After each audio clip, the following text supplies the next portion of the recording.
yesterday that I wrote a contract that I started the deal 17 years ago. After 17 years, I was able to close the deal. I'm going to tell you more about it. A couple of weeks ago, I was driving. I think I was coming from, I went to pick up the key of a seller that wants to rent his house. So he said, John, come and get the key, put a lock box over there. I want to rent out the place. It's a beautiful place in Hollywood Beach. He's renting it for like $3,000 or $4,000 a month in the high season right now. You know, all the people from Canada and New York, they're coming down, the snowbirds. So anyway, I'm driving back to my office, and I get a call from an attorney. Very nice attorney, a lady attorney, very nice.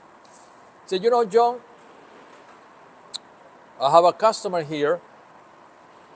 I have a client, and my client is selling his house. It's going to be closing in 2 weeks, the first week of January. But you have the deed, you own the place. So I need you to sign the deed back to him so he can sell the place. So I didn't remember. I said, what's his name? What is the address? I didn't remember the address. I still don't remember the address. I remember his name though. So 17 years ago, this homeowner, I'm talking about 2007. 2007, when the crash came in, properties lost value about 50%. And this is a very nice house. I think he's selling for 500 plus, 550 or 600,000 here in Miami Garden in Florida. But anyway, back then the property came down in value probably from $500,000 to $250,000.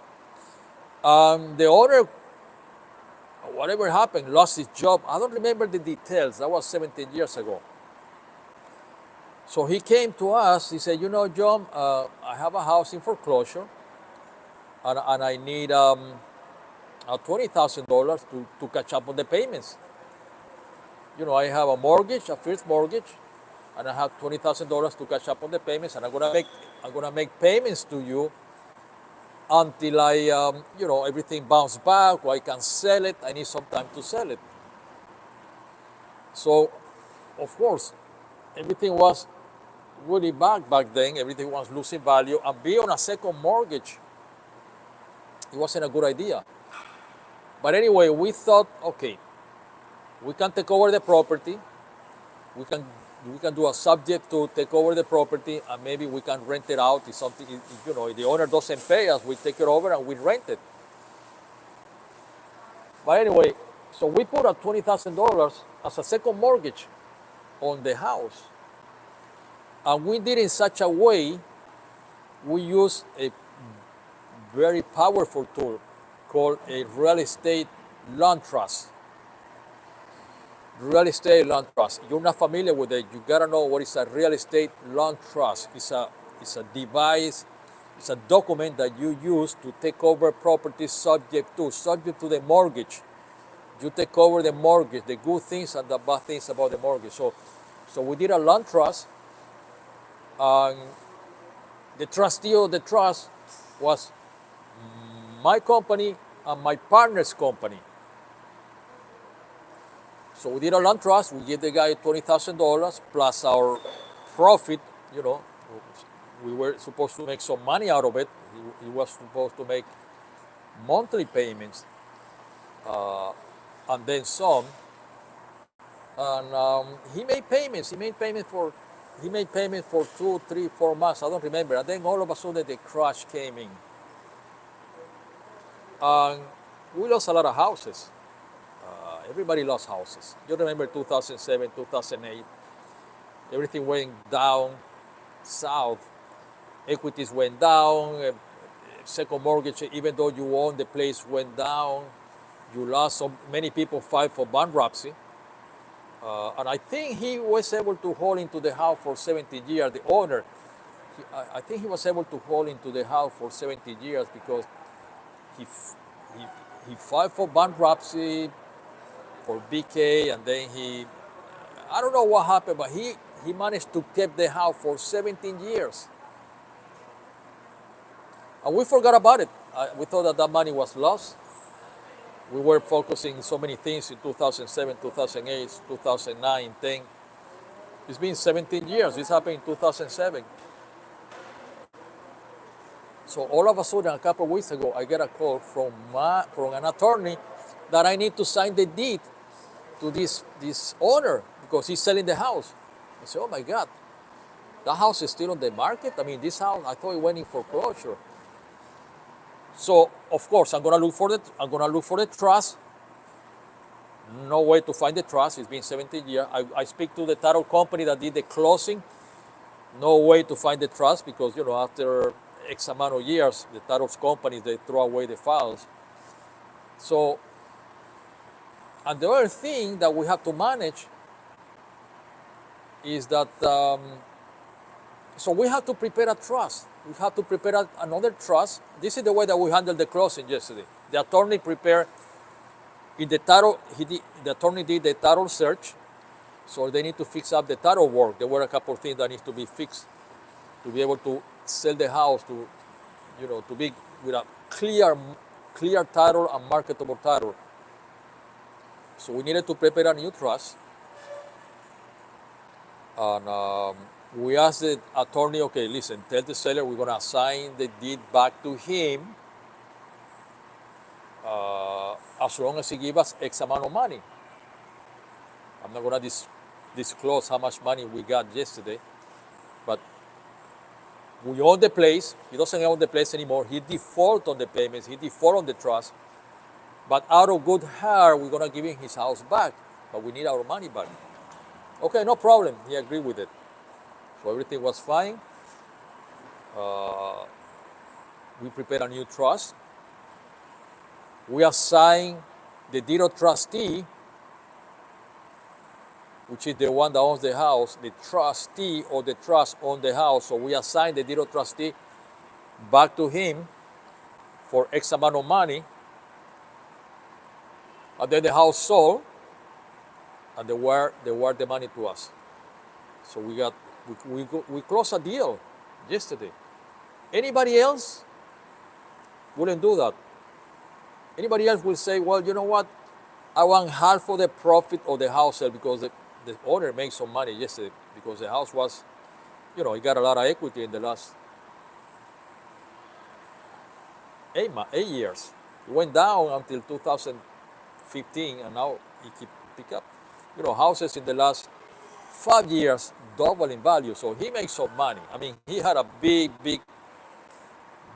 debt with the bank, a big mortgage balance with 17 years of late fees, and of course, I'm sure they did a short sale.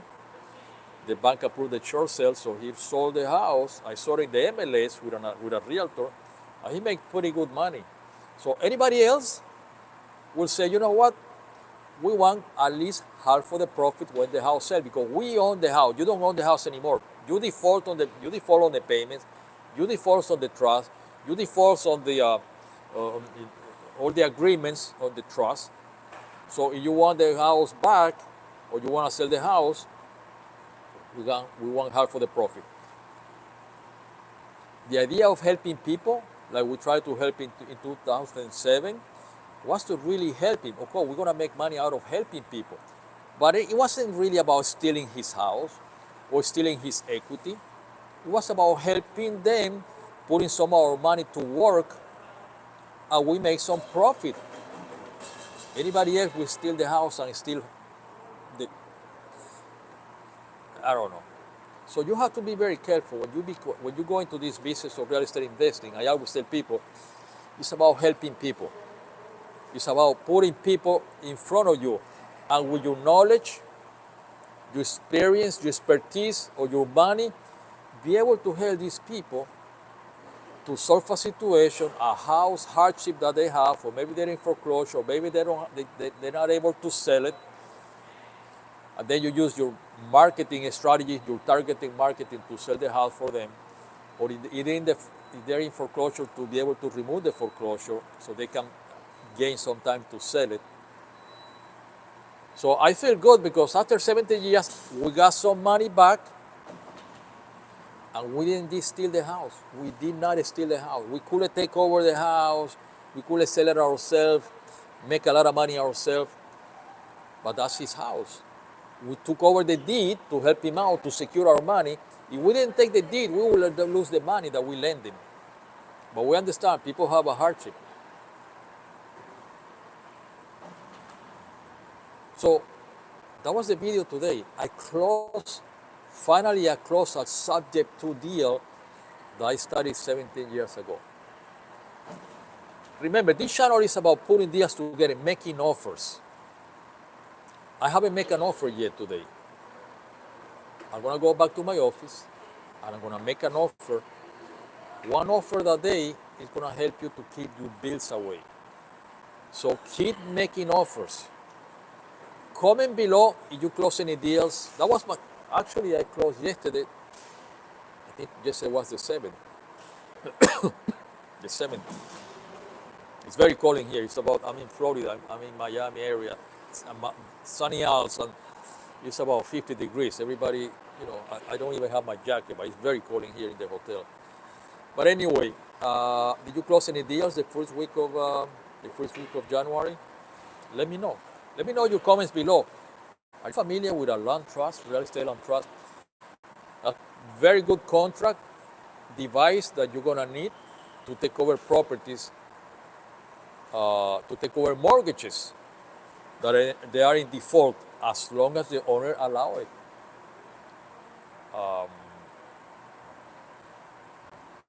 There is a dual sell clause in these deals, but there is a legal way to handle this dual sell clause. We took over mortgages before. We wanted the lender to foreclosure, and the lender said, "No, as long as you're making the payment, we don't need to. We don't care if the deed transferred to somebody else, as long as you're making the payments." In this case, the deed wasn't transferred to somebody else. The deed was put into a trust for estate purposes, really. So it wasn't an illegal transfer of the deed. It was recorded in the public records. So let me know. Let me know what you think about this deal. Something that closed 17 years later. And you know what? I feel very good because it took me 17 years to help this owner.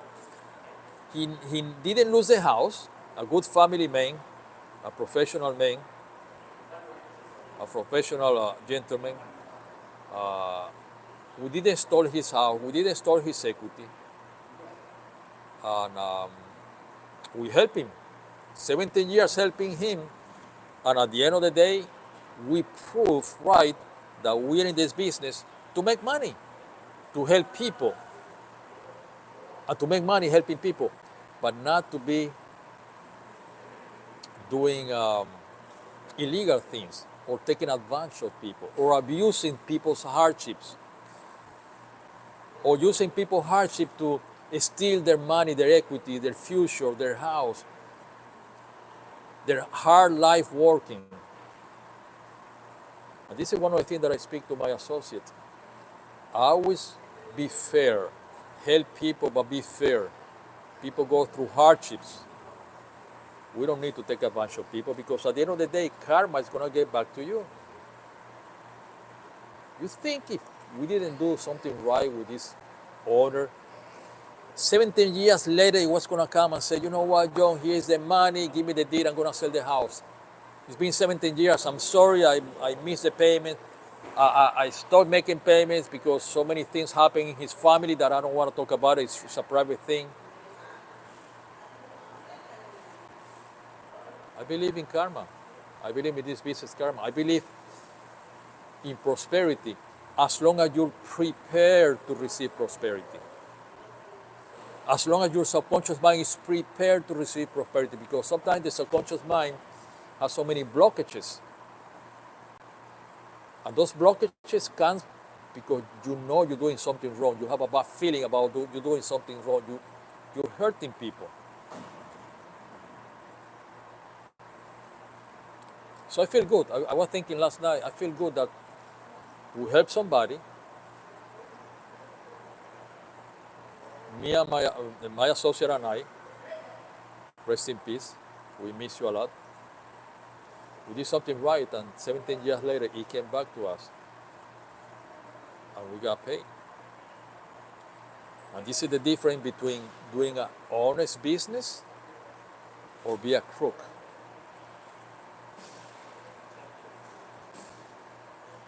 When you do things in an honest way, you really work in helping people, the cosmos is going to provide to you. I never thought I was going to be driving in the street and then getting a call from an attorney that, something that happened 17 years ago and we're going to get paid yesterday after 17 years. Never thought about it. It was a pretty good money that I can use for the holidays. I have another deal closing tomorrow or maybe this week. But this channel we're going to be talking about making offers. Keep making offers. Keep making offers is a movement that we're creating. Keep making offers. And be prosperous this year. Have a very prosperous and successful 2025. And I'll see you guys tomorrow with another idea. I'll tell you tomorrow what kind of offer I made what kind of offer I'm planning to make today. I think I'm making an offer to an ocean access house. It's an ocean access house for sale. I'm gonna make an offer. For Lauderdale, deep water. So you know anybody that have a yacht, a boat, and wanna have an ocean access house where they can park their boat at the yacht, let us know. See you guys tomorrow. Have a prosperous day. And remember, keep making offers.